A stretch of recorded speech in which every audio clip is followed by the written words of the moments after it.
Hello, this is the next episode of the J Plus R movie podcast, as I've taken to name it. Or on this episode, we will be discussing The Devil's Advocate.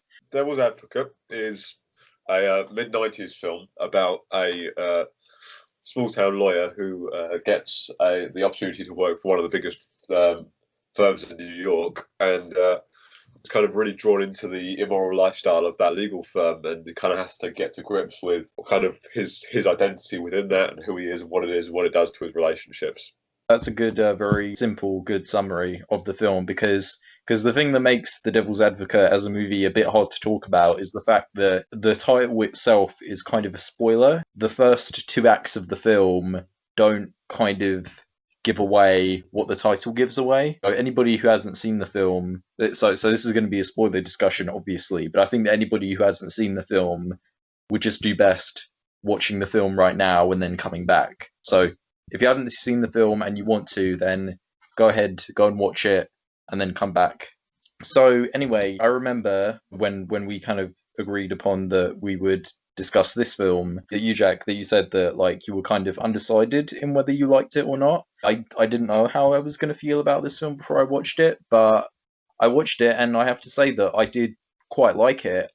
It's definitely not a perfect film. It has a few flaws that do slightly hold it back, but on the whole, like I think that this is easily one of the most like ambitious and unique studio films that I've seen in a while. It stands out quite a lot, not only from like other like court films, but also other natural horror thrillers as well, especially because it is those two genres combined together.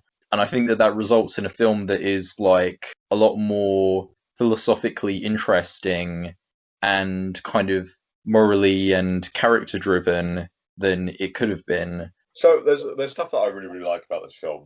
Al Pacino's performance for one is phenomenal. And, yeah, I really like the sense of style, the separation between the two worlds that exists. I find it uses explicit nature to be disturbing, which is good. I think my problems are sometimes it's perhaps a bit hackneyed, and it is quite a camp film. And I think there's certain bits of things that maybe if they've been played a little more straight or a little more carefully and subtly, it might have been even more disturbing. I feel like it undercut the disturbingness somewhat, and I feel like at points it relied more on taboo shock rather than rather than actually using that for a really disturbing purpose. I feel like it would have been the perfect horror thriller if they'd managed to just play with it more subtly up until you got to the final point, and then at that final point everything kind of explodes because there's at one point, and we've given the spoiler warning, haven't we? Yeah.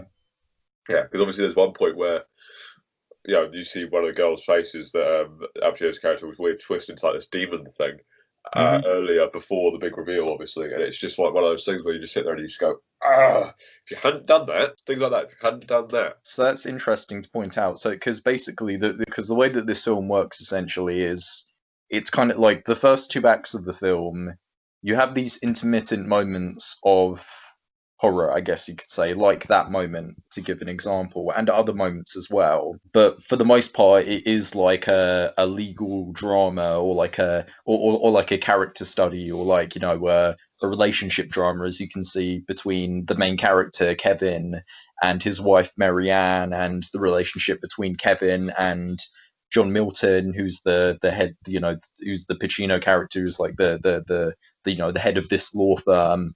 And intermittently throughout that, you have all these kind of otherworldly hints that like something is going on. And I do think that the stuff with Marianne, like if you didn't know the ending and the final reveal, you could chalk that up to like, oh, she's just going crazy. But the thing is that the film it heavily hints that there's more to it than that. And I see what you mean as well, because again, it's like you have this legal drama and everything seems kind of normal, but then you have these moments like that moment, to give you an example, or other moments too. I don't mind the concept of the devil being there. I like that concept, but I feel Mhm. like I don't know it'd be scarier if it was more subtle because it's obviously bound up in the usual Judeo-Christian trappings of the devil is among us, and he will worm his way into your life with temptation, and then and then eventually you'll fall. And I get that, but I think it would be much more effective, especially in today's day and age, to push it as being something that you wouldn't notice as that out of the ordinary. Like you wouldn't have these flashes of things. It would just seem right, and then you'd realise eventually it was horribly fucking wrong. And I think if they had John Milton's character just being John Milton doing the temptation without the supernatural shit until the end, obviously, I feel like that would have been much more effective horror. You hint at things happening, but it's not doesn't seem so much supernatural. It just seems a bit disturbing or a bit illicit, and then as it gets deeper Yeah, and deeper down the rabbit hole, things get more and more twisted. But rather than having it be the horror, you put him in uncompromising moral situations where he more and more is forced to act like a total bastard. That I think is what would really sell the power of John Milton's devil. so there's that bit that you mentioned, and there's also, I think, other stuff. If there's anything related that isn't related to the Marianne character, it depends on what part of the film we're talking about, because we're talking about like the first two acts essentially. The bit, and we'll kind of talk about this scene a bit later, but the bit where Eddie character gets killed in that sequence, you have more of that like face morphing. Have that, so that's another example. I agree. Although at that point, I think it's a bit more forgivable because you are going. It's close enough to I think the reveal that it's kind of like at that point it's trying to tell you, oh, okay, Yeah, something crazy is yeah. going on. I mean, that's Um, the cut with the reveal near enough. So it's like, yeah, okay, fair enough. I can see, yeah, that I yeah, didn't mind so much, even though I would have kind of liked it just to be normal people that the devil just whipped up. I like that idea. Like, like on the train sequence. I think the train sequence was the perfect example of what the film should have been. yeah, because he was acting like the devil, and at that moment he was almost because you think to yourself like, okay, there's no way a regular person would know this. It's like the only way he can know it is if he has some sort of supernatural thing Yeah, about him. it's way too much knowledge, but at the same time, there's enough reasonable doubt in there that you wouldn't Hmm. immediately go, "Oh, he's a fucking devil." And it's scary and it's frightening and it's Hmm. it kind of buys into, especially now. I think it would work. I think it works even better now going back because obviously we think about things like the surveillance state and ability to access any information you want whenever you want, which wasn't so much Hmm. of a thing back then, but now is if you gave someone about 3 hours and assuming this guy was a prolific social media researcher, they had the access to like NSA stuff, which Hmm. obviously the devil would, lawyers sometimes do, Hmm. depending on what cases they're working and how much they're allowed to look at. Someone like John Milton could know that and use it, but it's the way he uses that information as well that is just so Hmm. terrifying. It's so manipulative, but it makes it like he's on the other guy's side when he's prompted to commit murder just for the hell of it. He doesn't even need to do it; he just fancies it. To describe the scene, it's basically a bit where he's just kind of looking at a couple of these like Hispanic dudes or something on this Yeah, train, and they're like, "What the hell are you looking at?" And then he starts speaking to them in like Spanish. I think was it Spanish or Mexican?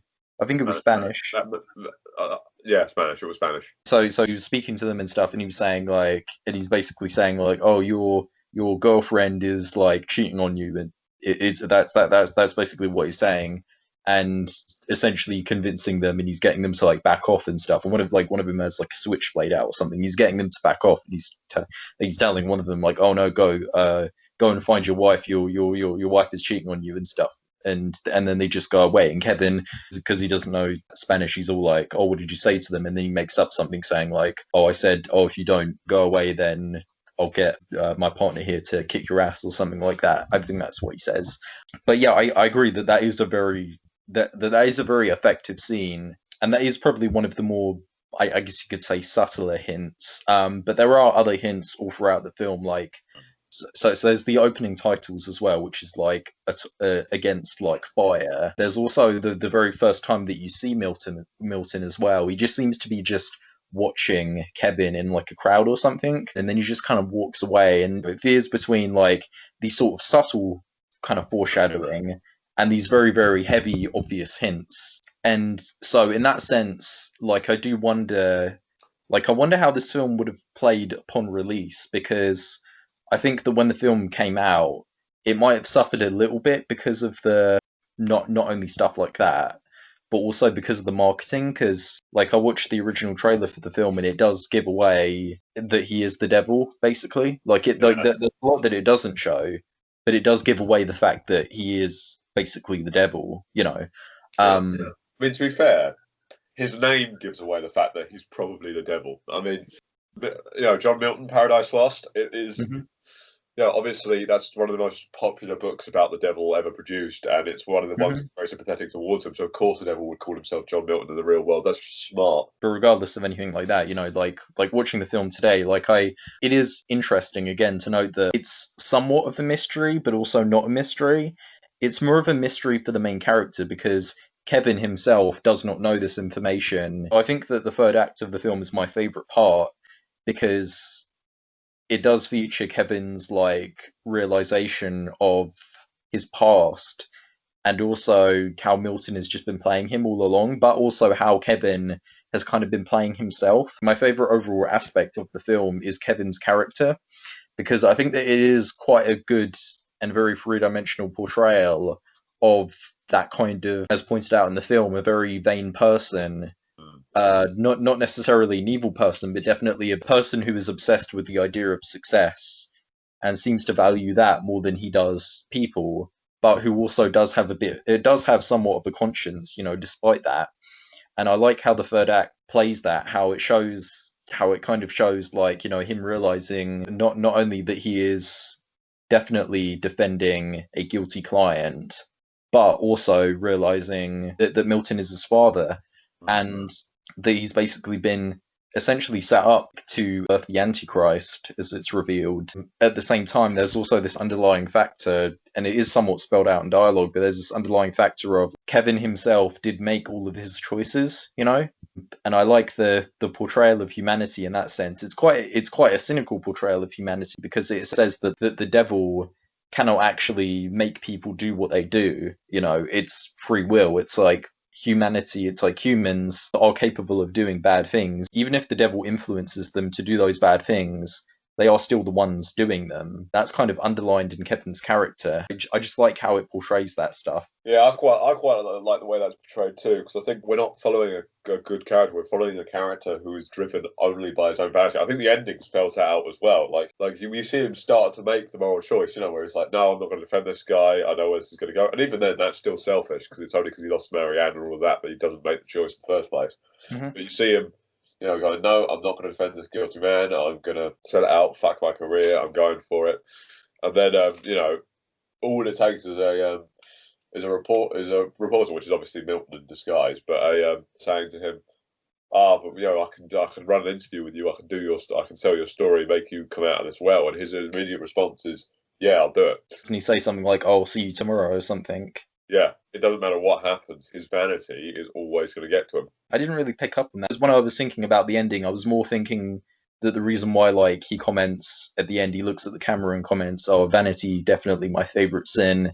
That the reason why he did that was because of what you brought up about how even this good act is technically, you could argue, is still an act of vanity. That is a good point. That like Kevin will still get a lot of good fame and reception out of what's happening and how that is. If he was less vain, then you would have just said like, "Oh, it's no, it's fine. Don't like. I just did the right thing or something." But no, he still does care about wanting to look good, despite everything. It's a very cynical film in that way because it sort of suggests that you can't overcome your flaws. Not really. It suggests that they're always going to drive you in some way, and it'll always cost you in some way at the end.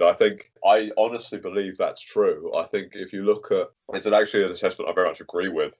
If you look at, things in general, the people that do, become better people don't eliminate their flaws. They just channel them into something else. You're talking about how like drug addicts or maybe former criminals sometimes take up like an artistic profession or take up like boxing or something like they take their impulses and they channel it into something healthy. You saying? Yeah, yeah, exactly. I love the idea that the impulse never goes anywhere, and I think the way that the film did it as well is, it kind of showed you're not always going to make the right choice with it, and I quite like that even with all the evidence, your flaws can still stop you from making the right choices. I just think it's a very cynical and dark perspective, but I think it makes it work so well as a warning. And I think that had the film not ended like that, I don't think it would have been as good. Because the way that the film plays out, it's very much like what it is fully about. In a sense, is it's about Kevin's like how his life falls apart essentially, like how his relationship with his mother becomes strained. He finds out this stuff about himself. His his wife goes insane and at the end kills herself. It's like he ends up, and this was clear at the beginning, but it's especially clear in the Alexander Cullen plot line that takes up a lot of the film, that he's defending a person whom he knows is guilty. But the thing is that this is the point where he's really starting to have doubts about it. Like at the beginning, yeah, he knows that pedophile teacher is guilty, but he really, really knows that this Alexander Cullen guy is guilty, and he's really starting to have like doubts about whether he's actually doing the right thing or whether he's just. So it's about that in a lot of ways. And I think what the ending shows, though he's given this moment of redemption, and it's not just that as well, like him killing himself is arguably a selfless act. But at the same time, despite doing that, despite then getting another chance, it's going to take a lot more than just those two actions to make his vanity go down. Like now, his vanity is just a bit lower. Vanity isn't removed or anything. It is a surprisingly like realistic conclusion for a film that, is clearly set in a supernatural world and, includes like, I don't know, like a time loop or something. I kind of find the time loop, I do quite like it. Again, because for the reasons I've stated, I think it just really brings the theme all together and kind of has that more somber message. And I think without it, the film wouldn't have worked, because I think ultimately this film is it is about sin being inherent, and it's about never really escaping it. I'm not a religious man, I don't make any comment on that, but I think it, acknowledges that morality and humanity don't always go together. Again, I just think that's a really well done message in the film. I think it works really well, and you can have a heroic last stand and still be a prick. I want to talk more about that last sequence though, in the in the penthouse, because I think that was I just think a lot of what was done in the penthouse was really wonderfully done. I love the fact that there is no bed in there and no bedroom, and that they actually do acknowledge that, oh, this is the whole place. We can assume that that's where he lives, and I think even earlier they point out, how weird it is that like he doesn't have a bedroom. I think they even comment that he doesn't have like a bathroom or something. Well, yeah, exactly, because obviously he doesn't need one, but Yeah. it's just one of those, one of those things that that he's basically sitting there, and you get the sense that he's always got his fingers in a lot more than we see. Mhm. He's always on the phone with like mob bosses and things like that. Like you get the idea that he really does micromanage everything, And he's able to as well because his powers are presumably limitless beyond the fact that he can't like mind control people. It's like he can transform into other people. He can speak any language possible. He can make people see things. He can do almost anything possible. Yeah, And he's exactly. invincible as well. He can't be shot dead. No, he can't. It just does nothing. I mean, he got shot. How many times did he get shot? Evan almost unloads his gun into him. Yeah, he pretty much unloads Almost every every bullet bullet. except one, and it Yeah, just does nothing. I yeah. think one thing I really do love about that's it as well, because you see Kevin trying to take the heroic stand, gets mocked for it by his dad because it's not who he Mhm. is. I just thought that was great. And then I think I really really like that speech from Al Pacino, because it is very much along the lines of trying to create a sympathetic betrayal, but it's also so manipulative, and it's the exact kind of argument a lawyer would make defending the devil, but he makes his defense, and it's really really well done. I love that entire sequence as well because not only is it like the best, it's definitely it's one of the best acted scenes in the film, but it's also a quite well written scene because again you do like for a moment you do almost think to yourself like oh man he kind of has a point, but then you kind of realize like Milton is being very very hypocritical and also you think to yourself like he's doing this to like he's the devil, so think about what he's saying and you think and because the entire point is he's advocating like oh I'm a humanist, I don't judge men, but that he's just bullshitting, and also Yeah. you kind of listen to what he's saying, you think to yourself like if he's such a fan of man, then why is he like bringing out the worst in people and making people killing people and doing all this stuff? It's like Think about his plan. The whole point is that he's trying to enact the Antichrist so he can end the world. Like he's clearly not a fan of people, but he plays it so well because he just. And you do get the idea that he almost believes it as well. I think in a way it really just cements that self-centered nature. And again, it's like Kevin but on fucking speed. he says the vanity is his favorite sin, and he's fine calling out the vanity of Kevin, but he himself is very, very vain himself. He's extremely, extremely vain. So in that sense, it's almost like again, he is almost like the ultimate like hypocrite. I like as well just how this film concludes as well, because it doesn't conclude in a big epic showdown or anything. It's not like it felt very kind of refreshing to have a movie with this sort of slant to not end in a big effects show or in like a fight scene or anything, but just to end in a conversation, and also Yeah, to end with an almost incest scene as well, which was quite ballsy for its time. To end with like the protagonist almost having sex with his sister. That was quite subversive for its time. But yeah, it's just yeah, it is that's very. one thing I really admire about the film. It's a very unflinching film, but I think Mhm, one thing that does annoy me about it is it's shot mhm, so conventionally for most of mhm. the film. It's such a conventionally shot film. It doesn't really get visually interesting for me until that final sequence. Like visually, in terms of like what's being shown on screen or No, cinematography. more like the kind of angles that they choose and the kind of. I'm just talking about cinematography in general. I didn't like it at all for a lot of the film because it was, there were things that you could have done just to throw us off edge, like camera slightly off axis in certain points, or gotten slightly too close to the devil. Just these little things that don't seem to do much. Just the way the film was shot completely, and the colours were. I found it quite a grey film. I don't know. I would have liked to see more contrast in the grade, and I would like to see a bit more of a. It just didn't feel as vibrant and as difficult as it could do.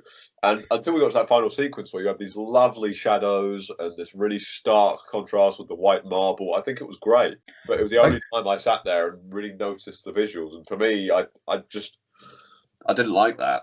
I disagree with you. I mean, I agree. So what you're pointing out is correct, but I didn't find that to be a problem because first of all, for the most part, I found the kind of look and the sort of direction to be very, very fitting of the tone of the first two acts. I felt because to me, it's not really supposed to feel that otherworldly. Again, aside from these like few small moments, to me, it's supposed to feel somewhat grounded. Well, no, And I get that, but the point that I'm making is we should have been primed visually to be uncomfortable, because then you can be more subtle in what he says, because the mood is created with the visuals, and you mhm. get this idea that something is horribly wrong, and it grows and builds throughout the film as the cinematography gets slightly more askew, and then when you hit that final reveal, visually it doesn't feel out of left field or starkly contrasted. It feels like the natural progression. And for me, that progression wasn't there. I thought that it was effective, and I thought that it was very. I thought that there were a few like good moments of directing, and to give you an example, there were some cool transitions. The bit where they're showing like the wall painting and stuff, and how it's kind of transitioning back from that to what Kevin's doing. I did think that the film had a bit of atmosphere when it needed to. I did think that there were a few like good little moments that I remember thinking like, oh, that's quite effective. Like the first time you see Milton, I can't remember if they did any cool like angles, but I just remember the way it was shot. It was a bit engrossing. It kind of like to me, it pulled me in, and it was very much like a, oh, okay, that's interesting. He's just like, who is this guy? What is he doing? To me, the most well directed scene in the film, and this could be more of an editing thing. Again, it was the bit where the Eddie Balzoum character gets killed. That scene I thought was really well directed because, the way it was kind of how it was shot, but also again the cross cutting from and the monologue that Milton was delivering over it kind of added to the power of that scene. I'm not Yeah. arguing that it wasn't a well directed film. I think I was talking purely about cinematography when I spoke, but I think it is a very well directed film. They really use space well. The penthouse feels like this impossibly long, imposing thing. It's really well because the design's set up that way. Hmm. Milton's almost constantly on the move, and you're constantly drawn to him because the eye follows movement more than it will follow static. No matter how well focused you've got static, if something's moving across, you'll follow it. And you really get drawn into Milton when he's there because he's almost never stops moving. There's quite a lot of scenes where there's more than one person in frame. There's quite a lot of scenes where it's like Milton and Kevin, or Kevin and his wife, and a lot of Evan and like the legal people that he's with, like all those people. And that kind of takes a bit of a change at the end when it's Kevin and Milton, and they're almost always separate. Yeah, I think there was a tone set up in the scenes. I will say the tone was done well, but I think it was a lot of the writing did that, Hmm. and the way the actors interacted. So very much the work of the director and the writer is what I credit with that because you really get this, very manipulative, very cautious sense throughout the film. of of the devil being this alluring, manipulative figure, and you kind of buy it. Then it kind of helps you buy how everything goes down. The actors' performances were directed very well, and I'd say the writing I really enjoyed. But I think the sound does make up for it, though. I think the Hmm. sound, I like the sounds. It Okay. felt like New York, but there were these otherworldly touches that come in here and there. Like there's this, eerie silence for quite a bit when Milton's around. Like it feels like there's an empty space sometimes. Hmm. I think that's really great. I think hearing the slowly shifting mechanisms of the marble statue is really cool because it feels like the gears are turning on a plan. That's really nice. And a lot of the sounds are, very horrific. Like the screams are recorded slightly too loud, so it Hmm. peaks a little bit. But way that really, really, makes it more unsettling. It's like really well done. And I think every time glass breaks or a gunshot happens, it's really quite shocking and stark. In regards to the writing, I do have some flaws with it. Like, I do think that the film maybe is a bit too long. The reason why I say that is because there's stuff in it that I do feel could have maybe been trimmed or maybe removed. Like, so to give you an example, there's that first bit where Kevin has to do his very first case when he comes to New York, and he has to defend this guy who killed a goat, and he has to argue like, oh, like him slitting this goat's throat was just a part of his religion or something that he practices. And that scene, it gets like 15 minutes total of screen time, and I'm not sure if it needed to be in the film. I think it could have maybe been removed. And the same maybe goes for the Cullen trial that does take up a lot of the film. I understand why it's there, but I do wonder if it gets maybe a bit too much screen time. The first one's about the right length, and then they are too long. Like, I think the first sequence needs to be there, so you start to see. Obviously, that's one of the first indications of the devilish side of it, and it really shows that he's starting to sell out his morals. But I think it could have been maybe 10 minutes, and Hmm. it wouldn't have been that hard to trim off 5 minutes. I don't think. Actually, that's one thing I do actually like visually as well. I'm going to walk back my cinematography comments a little bit because that sequence was really nice as well. It really did feel like descending into hell, and then the really deep oranges I was actually quite a fan of. So I'd forgotten about that sequence completely. It's the bit where he's like walking into like the place where the French guy who like killed the goat is living or something, and it's like, and it is a very like dark, a bit very like strange, a bit creepy looking environment. That scene alone justifies the sequence's presence, but Hmm.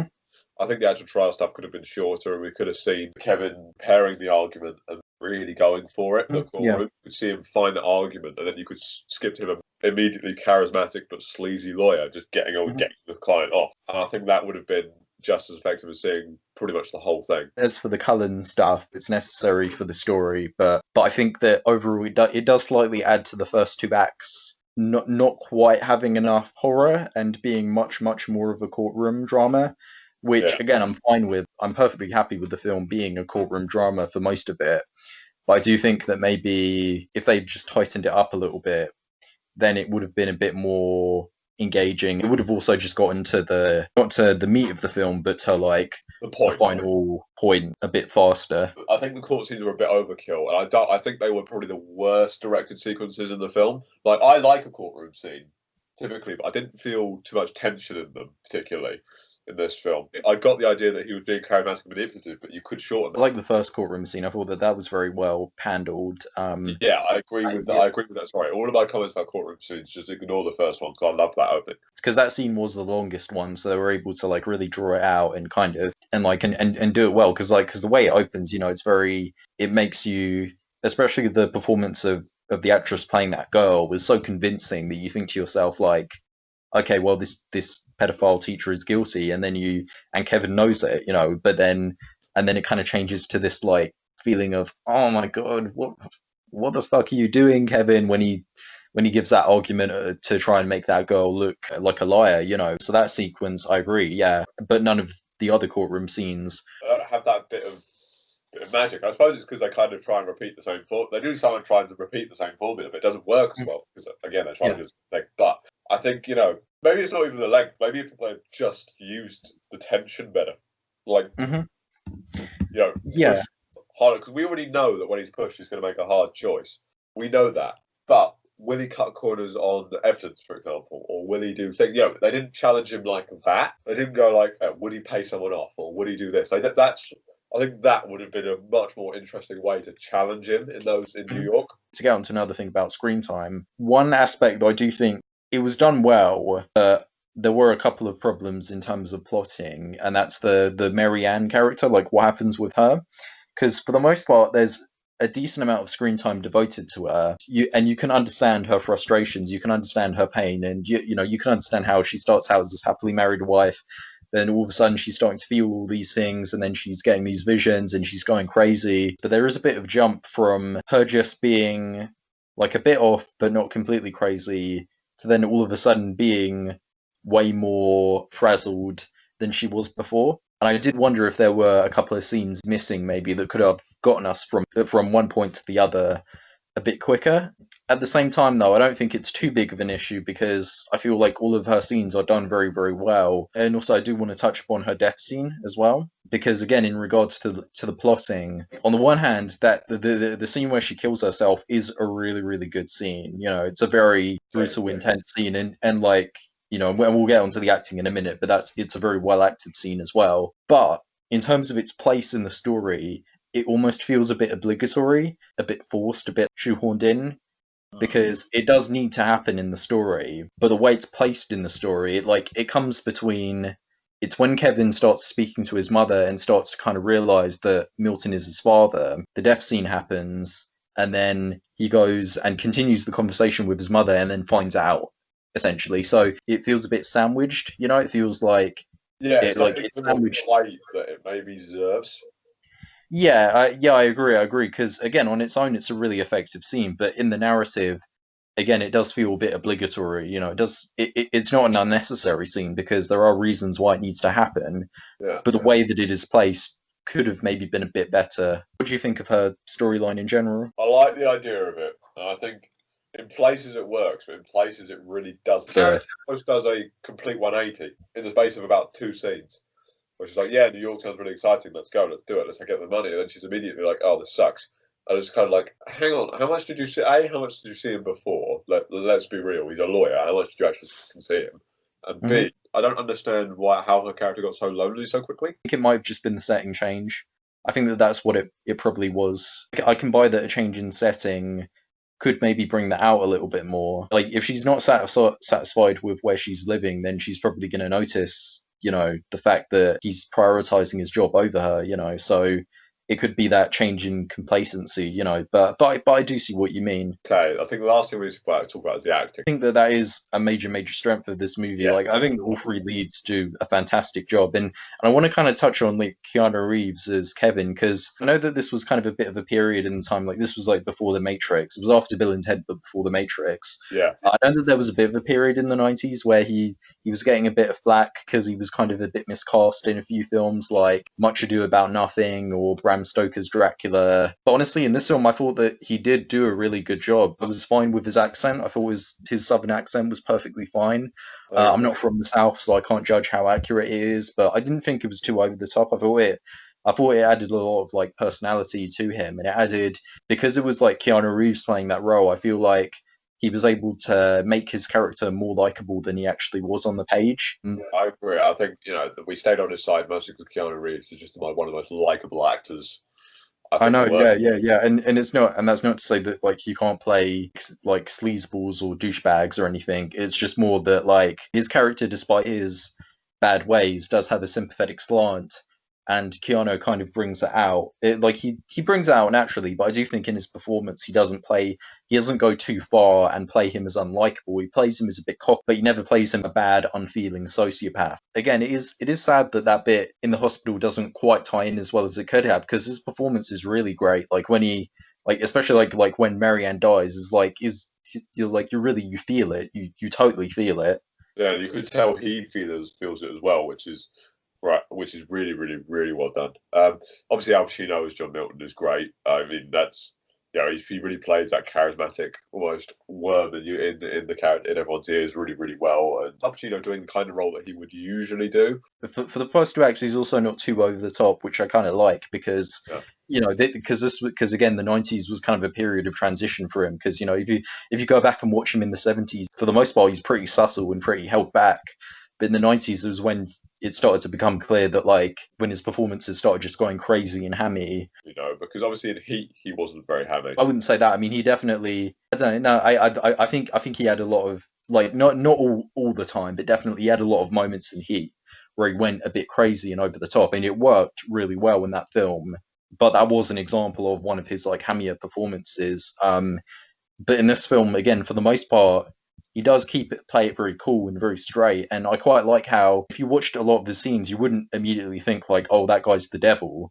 You wouldn't think that because he doesn't play him as the devil. He plays him as like just the kind of person that you'd expect to like run a law firm. Very charismatic, very charming. But there is that slight sense that there is something off about him, and he does convey that well. And then at the end of the film, especially like that's when he goes crazy. Not only is it earned, he just delivers it really, really well. You think to yourself, yeah, I totally believe this. I believe every word that he's saying. Yeah, I think it's a really, really well done performance. Obviously, we performance Marianne. I think while I don't buy her storyline so much, I think her performance in it is spectacular. I think she really does a great job at kind of that mental degradation. You kind of see her getting more emotional and getting more on edge throughout the film, and I think there's just her movements get sharper and quicker, and they don't feel as great. And I think that's something I really love.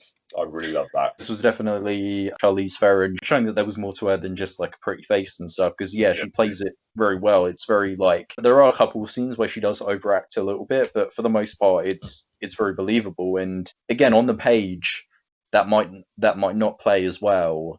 But in the film, I think it works again because she sells it. She sells it very well. It was a bit weird seeing Craig T. Nelson playing a villainous character because I know him from The Incredibles and as Mr. Incredible as Bob. I didn't even know that that was him playing the Alexander Cullen guy until like I looked it up and I was like, oh my god, that wait, he was playing that guy because I just didn't recognize him and I thought that he did a good job playing against type as well. I thought the guy who played Eddie Balzu, I think he did a fantastic job. But this guy was just under so much pressure because he obviously knew most of the dodgy shit. You could just tell. I didn't necessarily get that, but I see what you mean. And you could just see him cracking under the pressure and then looking at this new guy and going, he's lamping everything on you. And you can tell that he knows he's going to get shafted. Confrontation between him and Kevin was good. The bit where he gets killed was good as well. Like, yeah, you could see him like losing his mind, Shot, and you're screaming for someone to help. But guess what? There's no one there. So there are a couple of things I do want to point out as well. Like, it actually is one of those rare films that made sex look bad and sexuality look bad. I don't know if the director of this film is like a Christian himself and if he has this belief, but he did genuinely make me think like, oh yeah, lust is definitely a sin. That really trippy scene where Kevin is like having sex with Marianne and then it turns into the Christabella character. Yeah. Which I assume was like a vision or something, especially once you know that that's his sister. And I mean, even before that, it just felt so wrong and seedy. It does show like the kind of sin of adultery is not this taboo that a lot almost this taboo pleasure that films have had a tendency to kind of show it as, but as this really uncomfortable, destructive, and dirty thing. Especially if you don't know the reveal, like you might just be thinking like, oh, Kevin is just imagining her because they're giving the hints that he's considering cheating on his wife, and so you do wonder to yourself like, oh, is Kevin just imagining Christabella in the place of his wife because he would rather have sex with her than his wife? But I think by the end of it, you kind of get the sense like, oh no, that was just a vision that was being beamed into his head or something like that. But that scene was really good. The bit where Marianne, she's in the church and then she takes off her clothes, shows her naked body, and shows that it's like she's like scarred and stuff because of how Milton presumably like raped her and stuff. Like that's quite a good scene as well because I don't know how anybody could watch that scene and think like, oh man, that's so hot. They probably think like, oh god, that's fucked up. It's quite good as well because they get that across without needing to show that scene. Like all they do is she talks about it and you see that. yeah, you see the damage and the aftermath from it, and you just feel it. You know, you get the same horror that Kevin gets. I think that I agree with you. I think that's really really well done.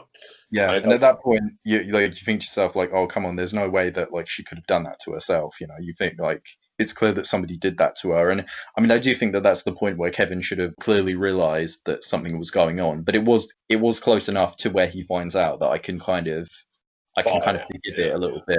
All that stuff is great, and even with like stuff like the pedophile teacher at the beginning, like they just make sex look evil in this movie. Yeah, they do, and I think they do it. They do it in a really really good way. I think they make everything that's outside of a marriage seem wrong, and I think it's again I think it's very Christian way of doing it, but it also really pushes showing what the darker sides of some of impulses, the more pleasurable impulses are, because of what happens when they take it to the extreme and without regard for others. And I think it's really really effectively done throughout the film. Yeah, like the last thing I do want to touch on as well, and this was something that was a bit confusing in light of the reveal, was I thought that Milton had way more followers than he actually did.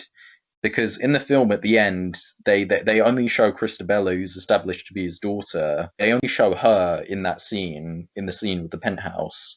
And although I knew that like Marianne was being influenced to have like these visions, and even Eddie in his death scene kind of was, I was thinking to myself, I thought that Milton had like a bunch of followers. I don't just mean like figurative followers. I mean he literally had demons that were working for him. Why would he have them all there? I mean, he doesn't need them all.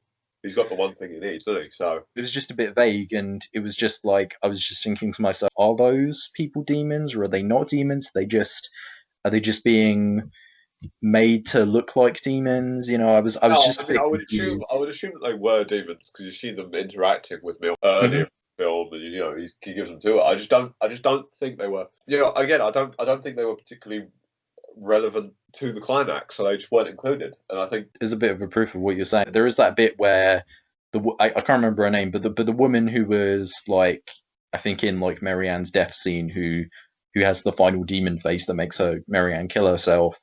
mm, She kind of like when Kevin walks out, she gives those kind of ominous lines, doesn't she? What that essentially is her saying like, "Go to the penthouse" or something. It was something that made her look like she was one of Milton's followers or something, or one of those demons. I can't remember what the line was though. I can't remember. To be fair, I can't remember the exact line either. But yeah, she's pretty much. Something like Milton needs to see you, or you should go up. It worked really well. It worked really well because obviously it got him up there, and then you knew something was off, and then you see the demon side. And I think that was one of the examples of the demon face I liked because it was kind of like, Mm-hmm. oh yeah, that works.